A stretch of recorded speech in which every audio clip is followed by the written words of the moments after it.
This is Daniel Smith, and welcome to Jets Guru. Check it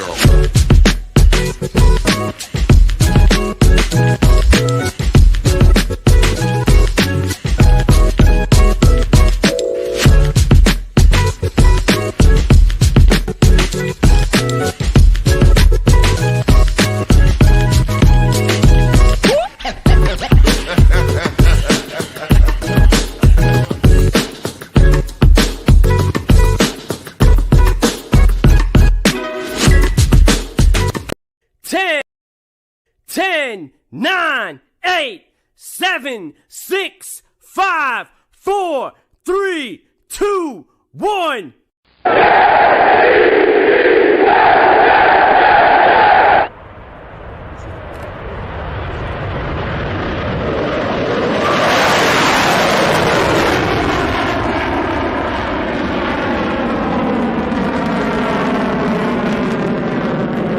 And here is Daniel Smith.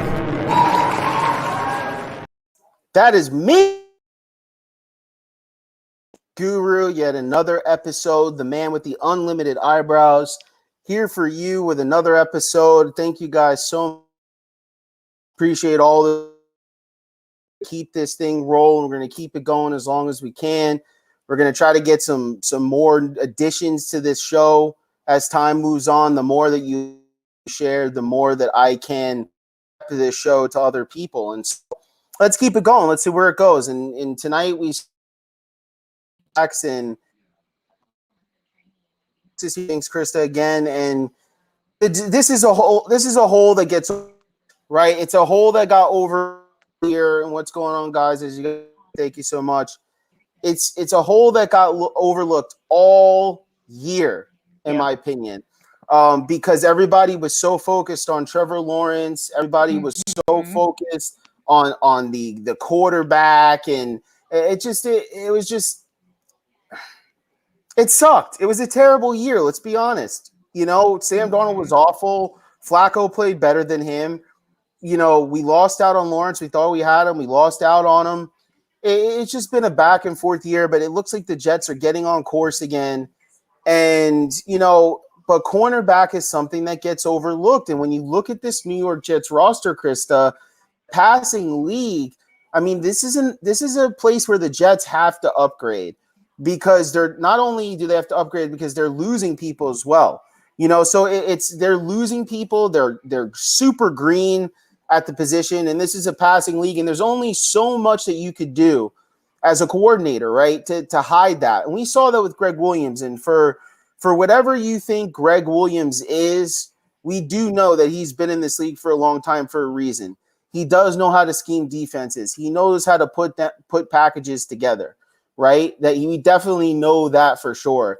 And he tried his very best to hide this, but this is a group that doesn't have a lot of talent.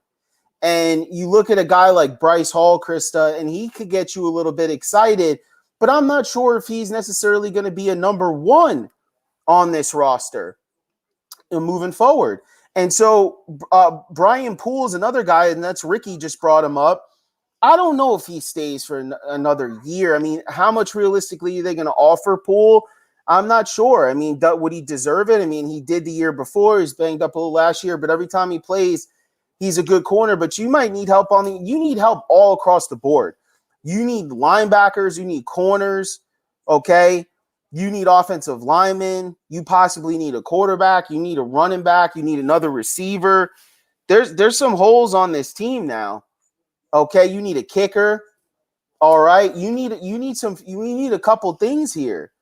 And so I don't know if Brian Poole would be a priority to play the slot. I mean, I think you can have another player come in and be at least serviceable. They may not play like Brian Poole's capable of playing, but we might need a starting corner number one and a starting corner number two. I'm hoping that Bryce Hall could be the answer. They might give him a shot. I don't think Bless Austin is. I think he's a good rotational piece. He's aggressive. I like his play style. And if he takes that next step, I would be excited. But looking at this roster, I mean, Krista, it's pretty depleted as far as talents can. Now, listen, all these guys are talented, right? So don't get me wrong. I'm not talking about it like that. All right. So if some of you guys are getting upset, don't get upset. I know these guys are all professional athletes. Yeah. They're very good at what they do. I'm talking about on the level in which they are playing and can be judged at, right? So we're talking about Bless Austin, Corey Ballantyne, who I actually like returning the ball. Yeah. Kyron Brown, Javelin Guidry, Bryce Hall, Lamar Jackson, Zane Lewis, Arthur Mollett, Brian Poole. That is not an impressive group. It's also a super young group. You're talking about 4 rookies. You're talking about 4 second-year players, and the veteran being in his 5th year, Brian Poole. And so it's a young group, and it needs some veteran presence. It needs some help in the draft. It needs talent, Krista. Yeah, absolutely. You're right. With Blessed Austin, I like him as a player. I just don't value him as high as everyone else does. I think a lot of it is he's been hampered with injuries. He's a very talented player, but the thing is, I feel bad for him is he can't get on the field because of his injuries. He's a very aggressive player. He's super aggressive. He kind of tackles weird in some certain situations, but I just don't view him as a starting cornerback right now. And maybe he could prove me wrong, but I view him the same way you do. He's a rotational player. Corey Ballantyne, I view him as more of a special team player. We don't know what's going to happen. Brian Poole, I'm assuming that I don't think the Jets are going to re-sign him, unfortunately. Nice guy, good, but unfortunately, I just don't see him being on this roster next year, unfortunately. So we probably have to get another slot cornerback, possibly 2 as well. So, yeah, this cornerback situation is very, very depleted. I keep forgetting how to pronounce the guy's name. The undrafted free agent, Goody. I know I butcher him so bad. Someone's gonna go and just destroy me in the comments. Yeah, the undrafted free agent. I like him a lot. He has speed, but I don't know. He's still unknown. So yeah, we really don't have a starting. I really think we need 2 starting cornerbacks. Lamar Jackson. I think he's a guy that's a developmental type guy that still needs to be worked on. I don't view him as a starting cornerback. I think Bryce Hall has potential to potentially be a starting cornerback, but again, we need 2 cornerbacks. I can't tell you if these guys can step up, but we need these guys desperately to step up. So I don't know who's really out there in free agency to be having cornerbacks. I know the draft is kind of weak at the cornerback position. This might be a position where we might struggle and we might have to bring some veteran in free agency to coach up these guys. That's what I'm probably thinking. And maybe in the draft, take a shot at somebody. But yeah, it's unfortunate that the cornerback situation doesn't get talked about enough because we talk about Trevor Lawrence. We talk about all the other things that have gone wrong with the Jets in a bad season. But people overlook the cornerback situation, unfortunately, because there's just so much wrong on this team, and it just gets overlooked because everyone thinks with a good pass rush that might hide some of the deficiencies in the back end, but there's only so much you can do on the back end. So unfortunately, we just got to hope that one of these guys steps up. Yeah, I agree. I think Bryce Hall has potential to be a starter. I think out of everyone, I think I'm most comfortable as him having the potential because he was in draft at one point. There's a lot of scouts talking about him having a first-round grade if he were to stay healthy. So I definitely think out of all those guys, I think I have the most trust in Bryce Hall if I had to take my guess. But yeah, I think the best way to put our cornerback group is potential, and that's all we really have right now, unfortunately. Yeah, absolutely. And it's one of those things, too. I think it's a possibility it can get overlooked this year as well, and that they might allow these young guys to try to mature a little bit better. I know they'll probably bring a veteran in. You have a guy like William Jackson from the Bengals, William Jackson III. He was, a first-round pick in 2016. I think he had a 90 defensive grade, if I'm looking in here, in his sophomore season. I don't know. I mean, do you want to give him a 3-year, $45-50 million deal? They're going to have to make some kind of moves here. When you look at the free agents here that you're talking about for the NFL season for cornerback, I mean, you got a restricted free agent in J.C. Jackson for the Patriots. I mean, what a year from him. 9 interceptions, but he's restricted. You're looking at a guy like Patrick Peterson. He's an unrestricted free agent coming off a big salary. So, he already made his big money. He's 31 years old. But, he's probably looking to go get a championship. Yeah. You know what I'm saying? If I was him, that's how I'd be doing. You have Mike Hilton for Pittsburgh. You're going to have to overpay for him. 3 sacks, 5 quarterback hits, 3 interceptions, and he made $3.5 million. He's 27 years old. He's going to want a 3 or 4 year deal that takes him to the end of his career. And then you start getting into Michael Davis from the Los Angeles Chargers, Troy Hill from the Rams, and these are guys, like 20, 26, 30, 32, 32, 27. I think the Jets need to bring in at least one guy, right? That's around that age. I think that would be super, super important. I really would. And there's a couple people, with the connection to Richard Sherman being there. It depends on how much Sherman's going to get paid. He's not the same type of player. But here's one of the things that is super important when a new head coach comes over is bringing over guys, bringing over guys who have the connection to the head coach. We saw this with Rex Ryan that was super important and valuable to their success. He brought in a guy at each level on the line, linebackers, and the cornerback group, with Jim Leonard to kind of round out the secondary, the middle, and up front. And I just think that it would be awesome to have a guy like Richard Sherman. He's an intelligent player. He could teach the young guys some things. He's a guy that could take heat off of a lot of those young players too, because people are going to want to be speaking to him and not the younger guys. He's also, like I said, a very smart player, so he knows where to play in this system. So even though he's a little bit older, he has an advantage because he knows how to play within this system. So that Saleh's going to use him to the best of his abilities. And he's going to be able to teach that on the field. He's going to be able to help make those adjustments on the field. And I think that could be a smart play for the Jets, especially bringing back a veteran like Marcus May, which I think has to be first on the priority right after you decide who you want your quarterback to be this year. I think with a guy like Richard Sherman, a guy like Marcus, then you can maybe shift a guy, like Bryce Hall to the second side and not have to cover the most dynamic receiver at all times, even though I know he won't. Time you pick up a player that could be a contributing factor, a good contributing factor to your team, what's great about everybody back. Now, you might say, but Dan, how did it help that player if he's not getting the same amount of touches? Well, some guys aren't. Guys, they can't go out all the snaps. They can't play in the 3. So some guys are rotational pieces. Some guys come in for some guys come in for packages that the coach has drawn up. And so when he is thrust into the position to be the number 1, the number 2 guy, poses them. And a lot of that saw a lot of that happen to the New York Jets over the last 2 years because these guys have been so raw. They've been so.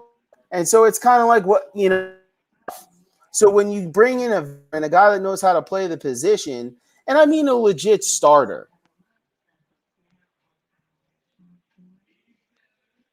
a 5th cornerback everywhere else, bring in a legit starter that are more feasible for where their talent level is out play to play, week to week, month to month.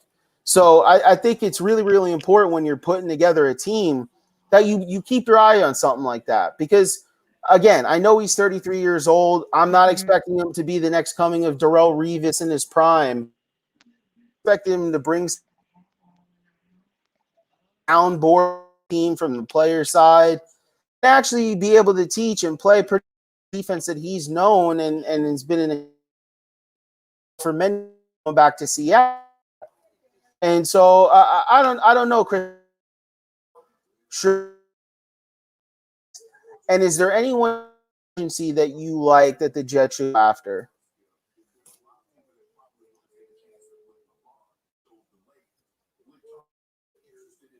Krista, did we freeze? Did we lock up? Nah, you're still good. All right, I think Krista got dumped there. So when Krista gets in, we'll talk to her a little bit more again. In the catch you guys up on some of the quarterback chatter. while we wait for Krista to come back.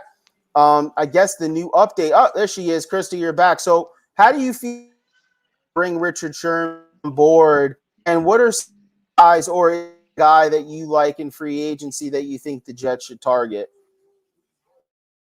Lose her again. Oh, we lost her again. I have to ask her a different question. So we're going to move on to keep the show rolling. So I see it as this value, right? We talked about this on North South Sports Show. Where is his? Me, I don't know. People have said you're out of your mind if you think the Jets are going to get a first rounder for him. I don't know. But I can say, as me personally, I don't believe that he is the quarterback. I definitely could play him better, in LaFleur's offense and with this new team. There'll be better leadership. I think there'll be better talent that's suited and a lot of better scheme, better management. So I think Sam Campbell, his ceiling could be when everything is stripped away. And this is it. This is the best version of this and this and this and this and this. You get a franchise quarterback supposed to make up for some of those deficiencies, right? It may not wins because it's a team game. He should be able to put up stats. He should be able to put up numbers. He should at least be able to play better. 30-something-year-old who's the back. Okay? Now, a couple of quotes got taken context, in my opinion. You guys didn't watch it. Merriman came on, Han and Bart. They were asked some questions. I think they did fine. I guess the takeaway was they didn't endorse Sam Darnold, right? They didn't sit there and say, well, Sam and him, but why should they sit on something and say, Sam is our guy? What has Sam done? They're not fanboys like the rest of us, okay? They didn't grow up like that.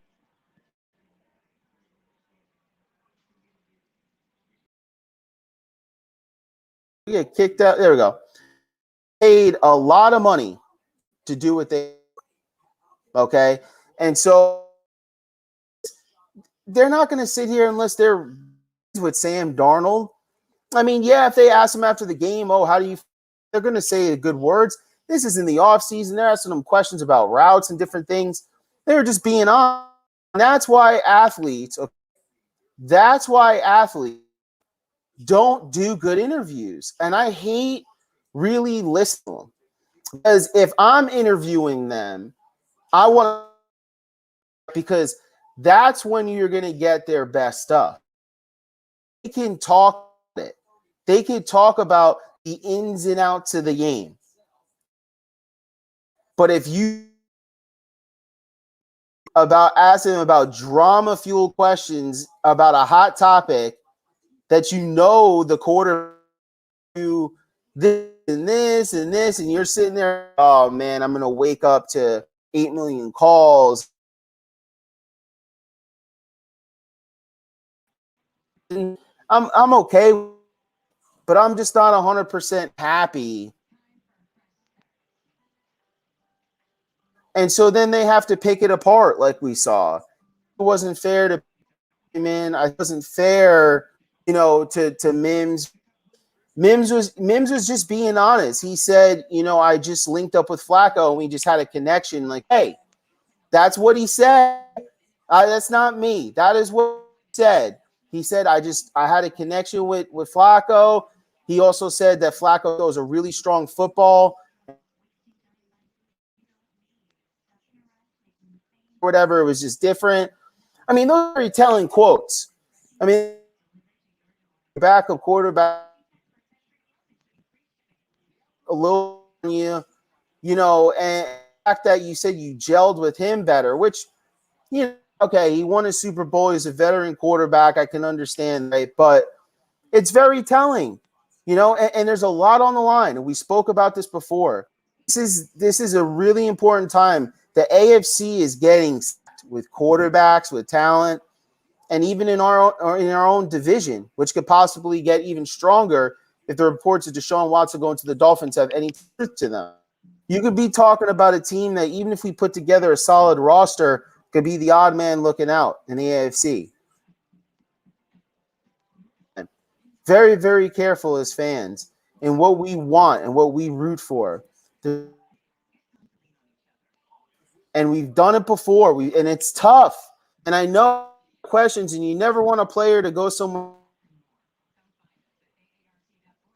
you're going to have. Do you really think Sam Darnold really going to turn it around and take whoever it's going to be that receives him to the Super Bowl?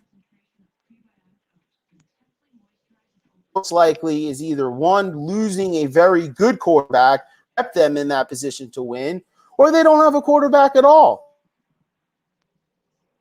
And so an opportunity for Sam Darnold to direct his career, because the way I look at it is this: if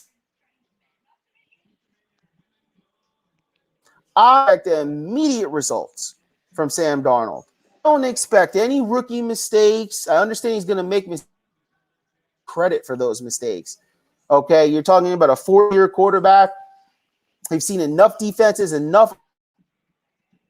Come on, I'm not gonna get sucked into this again, Krista, where you got a franchise quarterback. You keep making excuse, outright interception after outright, bad throw after bad throw. Right? For some reason, we give Darnold way more leash than we gave any of these other guys like Geno and Mark and all these that came before him. We for some reason give Sam Darnold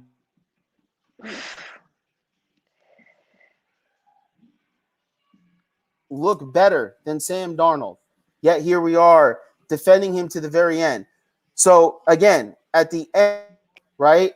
At the end, well, I mean, come on, man. Krista was getting knocked out. I kept asking the same question. Yeah, I kept getting knocked out here.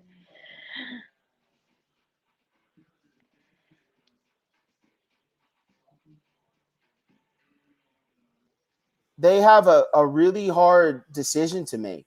You know what I mean? And it's going to cost them if they fail, because the division in the conference is getting too big.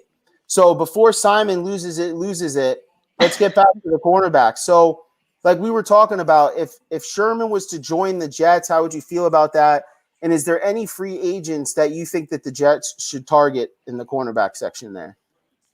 I wouldn't mind Richard Sherman simply because he has the connection with Salah, and I always said that we need a mentor to someone to mentor the young cornerbacks that we have on this roster. And like you mentioned before, we had Rex Ryan's guys do it before. Prior, he had all these veterans come in. He had Bart Scott, he had Jim Leonard, like you mentioned, and I think bringing in a guy like Richard Sherman, someone that's smart, someone that's intelligent, that has been in the league for a while, can really have that effect on these young guys. It could help mentor a guy like Bryce Hall. It could help mentor a guy like Bless Austin.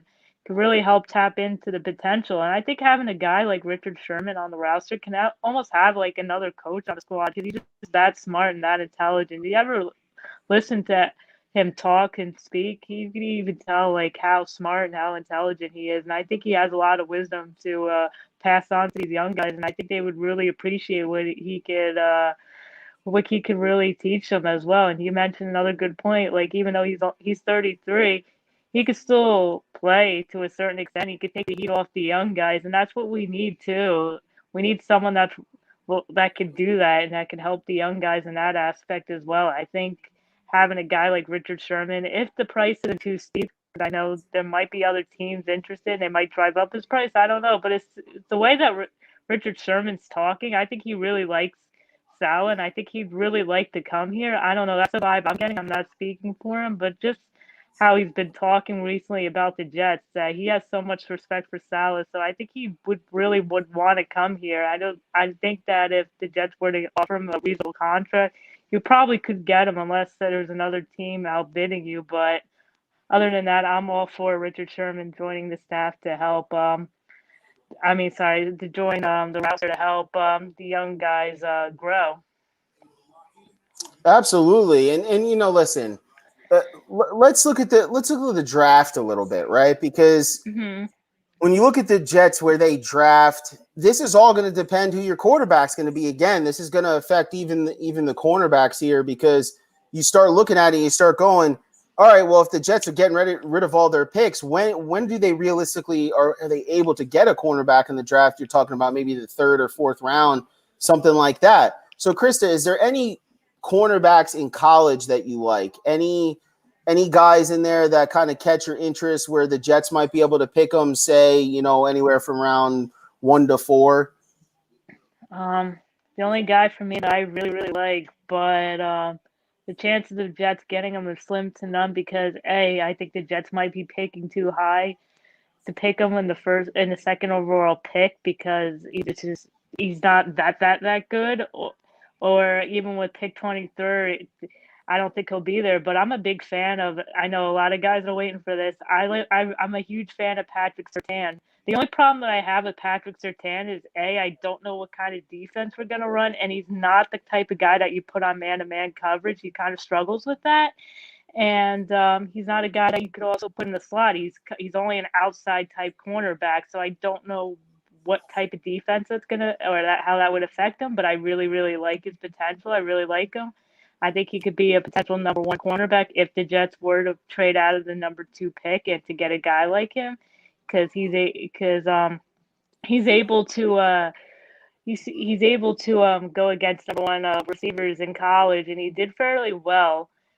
But I don't know what kind of defensive scheme that the Jets are going to run, so there might be an issue if they do more man-to-man, because then you can't draft a guy like him because he's more of a press cornerback. But other than that, this draft is kind of very, very weak at cornerback, unfortunately. I think the Yeah. Jets' best route is to do it in free agency and look there, unfortunately. Like, probably bring in a veteran and get someone to coach up these young guys, because this draft is not the best at cornerback, unfortunately.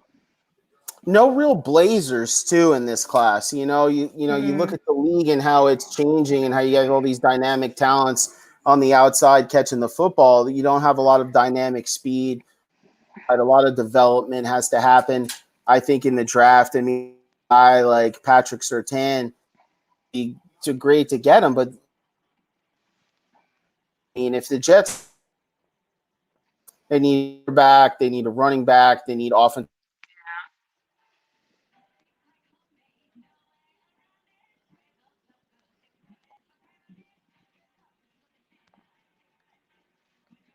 The Jets need a center guard combination that's going to work a lot better than the one that they had. Mm-hmm. And so as you start looking at the Jets' needs, pass rusher, you need another receiver. I mean, and we're going to get some of these pieces through free agency, but when you look at it, you start getting back into talent level and where the Jets could pick. And so, you start getting back to like a guy like Rodarius Williams. You're talking about the second, third round. Then you start going back a little bit more. You got a Sean Wade and all these guys. You don't know where they're going to bounce. There's no like favorites amongst the group that I think are so clear in the head that the Jets are going to be in a position to take with the type of players that they need. And so when you look at the New York Jets, I think that the veteran side is probably going to take a little bit more importance here as far as where the Jets get a cornerback. And again, there's a lot of names out here. You got, again, Brashad Breeland from Kansas City, Brian Poole, Xavier Rhodes, Dre Kilpatrick, Troy Hill, Mike Hilton, who I think is going to get paid. You have a guy like Patrick Peterson, who, Saleh probably saw a lot out there on that side, so there's going to be some options here for the Jets, including their own. So I think if you had a rotation, if you got, let's say you brought a guy like Sherman in, right? And you have like Sherman and Bryce Hall with the rotation. You have Austin in there, probably another draft pick. And then a lot of these guys are going to come back. It's not like the Jets are going to cut the whole roster. I mean, you got a guy like Lamar Jackson that you could see back, a guy like Corey Ballantyne you could probably see back in a certain role. So there's a few guys that might return back to the Jets. Again, I don't think Brian Poole does that. But looking at it, I wouldn't be too mad. You know, if you and here's the thing, it all depends on what you're telling me. What else you're getting in the offseason too? Am I getting Allen Robinson and Deshaun Watson and Oh man. Sherman and then I start getting a little excited because then you're putting together Yeah. a roster for whoever the quarterback is at that point, right? And so I think I get just a little bit more excited about that if I'm a Jets fan. You know what I mean? So what are some of your guys' favorites as far as free agent candidates and draft picks going into the draft?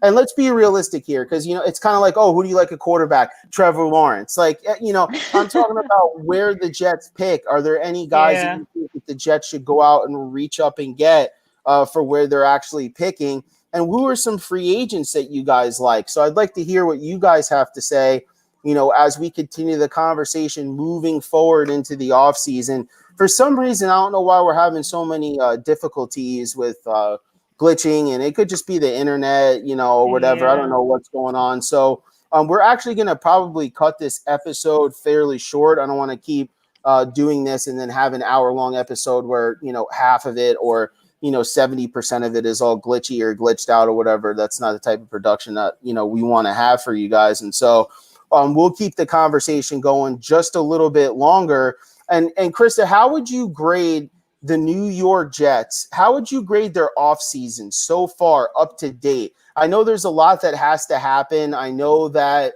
a lot of pieces, a lot of practice, a lot of scheme, a lot of play still has to happen to really evaluate all the moves that are going to happen in this offseason. But from the end of the season to right now, how do you feel about the New York Jets and their prospects moving forward? I'm very excited. I think the Coach Salah coaching hire, I give it an A. I think they got the best. I'm going to sound super, super biased, but I liked his speech. I like his swag. I like everything he had to bring to the table. I give it an A, especially since the Johnsons. I'm glad that they kept out of it and they let Joe Douglas do all the work, let him pick, and let the coach do all the signings. Not like years prior where we let the Carolina Panthers coach not even pick his coaching staff, and we saw how that turned out. So I'm glad that the Johnsons were able to stay out of it. And I like all the coaching hires. I like Miles Austin. I think that's going to be a very interesting wide receiving coach. I like LaFleur. I'm most excited about the offensive coordinator, and Darrell Logan is finally gone. I don't know what his role was last year, but I'm glad that I feel like we actually have an offensive coordinator that can actually help coach and mentor whoever will quarterback, whether Sam stays, whether we get a different quarterback, whatever. But I'm very confident. I really like our offensive coordinator. I think that gets an A. Overall, I have to say, probably as of right now, I think the Jets did everything right as well as the coaching hire. I probably have to give them at this point, which is probably gonna be rare. I gotta give them an A, and I'm usually a tough grader with everything, but I'm satisfied. I'm actually satisfied up to this point that the Jets are actually running like a actual organization. The Johnsons are staying out of it. I'm glad Joe Douglas has a role where he's able to pick his people, and that Sal is able to pick his coaching staff, and we're not sticking people. We're not sticking people on him. We're not giving him like a Greg Williams. We're not forcing him to take on any coaches. He chose to keep Brett Boyer. That was up to him. The Jets didn't tell him you got to keep him. So I'm very happy. I'm very pleased with everything up to date as of right now. I think I'm actually happy that the Jets are running like an actual organization.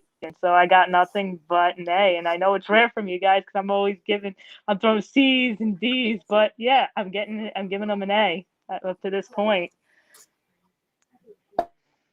An A up to the spoke about on Jet to do to get this season going, and that was being open. Joe Douglas is going to this coaching search. I think by doing that, you let potential coaches, you let potential players, you let everybody ready to get back on an organization here that's more professional and that is a better way of conducting. I think the Jets were that came, for a Jets interview. The Jets have been an absolute disaster for 10 years. Hmm. The candidates that they, even with maybe the that they want to keep Sam Darnold, I think they've done an excellent job. Search. I think they went through dates where they knew the type of person that they wanted. They got one of the best candidates that were coaching, who is a magnetized. People just are drawn to him because of the way that he coaches, spirited personality, and that's going to get players excited. There's a player also that we should probably for Seattle. He's dealt with some injuries. So there's a out there. The Hilton thing. It's not the same guys, but I'd still, would rather have Brian Poole there. Guy like Shaquille, possibility million contract, 3 years, almost 10 million. That's what's to cost you. So I don't think the Jets need two presence on the cornerback position. I think one will do it. I know Lyman said that they like to isolate one guy, but he could do many different looks. And I know what he's talking about where they do, I forgot what they call it, but they have one guy in zone. I mean, they have one side of the field in zone, and then they isolate on the other side. I guess, to start with, maybe you would do that with Sherman if you could, depending on who you play. But I'm pretty sure that he's very capable of moving his defense around because remember, Saleh changed his defense like 2 or 3 times over the last few years. Maybe not everything, but he changed the way he set up, especially moving to the wide 9 to get more pressure on the quarterbacks, because of what happened in the Super Bowl. And so, I just think that looking at this Jets team, I think that it's been under the radar, and I think the moves that they make are going to be under the radar. You'll see a guy like Shaquille Griffin. You'll see like a guy like Hilton. Like I said, you'll see a guy like Sherman. These guys aren't like the best signs. You're not going to be breaking headline news, but these are guys that could really, really, really, really help the team. There's another cornerback. You got Xavier Woods. You know what I mean? He's versatile, but he's more of a slot guy. So the Jets are going to have to look at it. They're going to have to look at their roster. They're going to have to see what they like, you know what I mean, and how it matches up with Saleh's defense. And, if they have some guys in the draft, they think that could do that. Remember, they're not going to get to see these guys up close and personal, which makes it even tougher. So this is going to be a tough draft for a lot of teams because they're not going to really get to see these guys like they're used to seeing them. And so I think it's very important, to look at that. And so, but hey, guys, thank you for joining me so much. I'm sorry for the feed. I know it's been a little bit all over the place. We've been trying to fix that today. It is what it is. But, I appreciate all the support. And listen, the best thing you could do if you want to help us is to share the show. And so I know we're losing viewers because of it. And, so we want to make sure we give you guys a good feed. So we'll try our best to fix that. But like Simon said, there's not much out there in draft and free agency. I mean, it's not a lot, but I think there's a value that could be had. And I think in a guy like Saleh, who's, very open to playing football the way the players like to play football, individually, getting into what they do best. I think that could really help them. So, I like the Jets free agency. The quarterback talk is going to be all the way up until there's a new quarterback for the Jets. It's just something that you got to talk about. There's so much that goes into that move that's going to affect this team moving on in the future that I think not talking about it is missing out, man, because this is so, so important. And who you guys got for the Super Bowl? Because I won't see you guys again until the Super Bowl is over. I got the Buccaneers. I actually like Tom Brady. I hate to say, I know a lot of people would be like, that's blasphemy. I don't like Bill Belichick. I don't like what he did to the New York Jets all those years ago. Bill Parcells trusted that guy. He left the keys to the car to Bill Belichick, to take over and take this team to the next level. And, what happened from there. And so I just don't like Bill Belichick. I don't like how he kind of mopes around and doesn't answer questions. Is kind of bigger than everyone else type of an attitude. You know, I like Tom Brady. I like he's a 43-year-old man. You know, the guy still goes out there and performs against some of the best athletes in the world. And he flaunts it too. He'll come out and make like a TikTok video wearing like all 5 of his rings, dude. It's just so baller. Like if that was Deshaun Watson, like with the Jets, and he's like waving his Super Bowl rings when he's out, I'm gonna be like, yeah, look, that's Deshaun. Look, he's doing his thing, right? I don't have an issue with Brady. I think he gets the best out of his players. People want to play with him. He doesn't have the biggest arm. He's not fast. He's not mobile, but somehow he gets to the Super Bowl every year. I think it's just absolute greatness that you're watching. And so I'm rooting for him. I'm rooting for mostly a bigger game. I'm rooting for – I want a slugfest of points and scoring. I want Brady to have 500 yards passing. I want Mahomes to have 500 yards passing. I just want it to be an exciting game. Yeah. I don't want it to be a dragged out game where it's like a 21-17 game. I want a shootout, man. I want something exciting to go down. And so, you know, maybe we'll get to play there one day. I mean, many people have lived and died not seeing a Jets Super Bowl. And so, you know, we got to just hope that they're just going to keep making the appropriate moves and hold together, and we get back to a position where we could play meaningful games in the fall. And so, yeah, Carlos, I'm rooting for Brady. I hate the man personally. He might be a great guy, but and so I want Brady to have more of the credit, which always goes to me more than the coaching, even though NFL coaching is more important than most sports. It still comes down to it needs to be working the clock, all that kind of stuff. It all comes down to the player at the end of the day. And so I believe that they get a little bit more of the credit. And so I don't know. So we'll see what happens. We'll see what happens during the game. Maybe we'll do a Jets Guru. I'll throw it up there, and we'll do like a little game cast or something so we can all talk to each other during the game. And so just keep a lookout for it. And again, hopefully we keep making moves and we get to the point where we're sitting here with, you know, our friends watching the Jets playing meaningful games. And so thank you so much. And Todd Bowles gets a ring, Dan. Say it ain't so. Hey, Todd Bowles seems like he's a good – he seems like he's a good guy. I just honestly don't think he's a very good head coach. And maybe he learned something. And you know, he at least – listen, at least Todd Bowles did what Adam Gase should have did, which is take a year off and go back to, you know what I mean, like a coordinator's position, build your value back up, learn something, not just get fired. You know, it's like if, you know, you get out of a bad relationship and you roll right into a next one without taking time to know who you are and to know where you want to go in the future. Right. And so then you bring some of that baggage from that old relationship into the new one when you don't even mean to. It's just because that was what you were so used to, and there's no distance, there's no time, there's no separation for you to kind of go through things and say, well, did I do that wrong? Or no, I definitely should have. I was right there. And just kind of inventory how you handled things. I think it makes you a better person, you know, doing those things in all facets of life. But when you fail at something and you just get thrown into another situation without having that evaluation process, you're going to bring some of those same things into the next place just because of the proximity of time. You need time in between, something to change the outlook of your life so you can have better perspective moving on in the future. And so Adam Gase didn't do that. Todd Bowles did. And now he's a coordinator going to the Super Bowl, playing for a Super Bowl ring, which I think if he wins, that would be his second ring because he won with Washington as a player, right? If I'm not mistaken. I think Todd Bowles won a Super Bowl ring. Did he?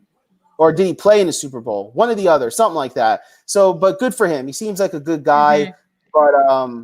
But I like Saleh, and until he gets on the field and he becomes a bum or whatever, I'm gonna root for him. And I think the Jets did a great job at hiring him. Mm-hmm. And I think it's only a matter of time if the Jets make the appropriate moves with the quarterback position for the Jets to be able to get where they need to be. So thank you so much, guys, for tuning in. Please share right now. There's 14 of you left. Share it. I see Mike Dimnazzi. I see Simon, Ernest, Carlos. Share. And let's get old Guru here where he needs to be. And so I appreciate all your support. I will see you. Actually, no, I'll see you Saturday. But Sunday morning around 11 o'clock. we'll drop our audio podcast with Kevin. So wherever you listen to audio podcasts on Saturday at 11, I'll have it ready for you. So appreciate you guys. Appreciate the support. Much love. Have a good night. Peace.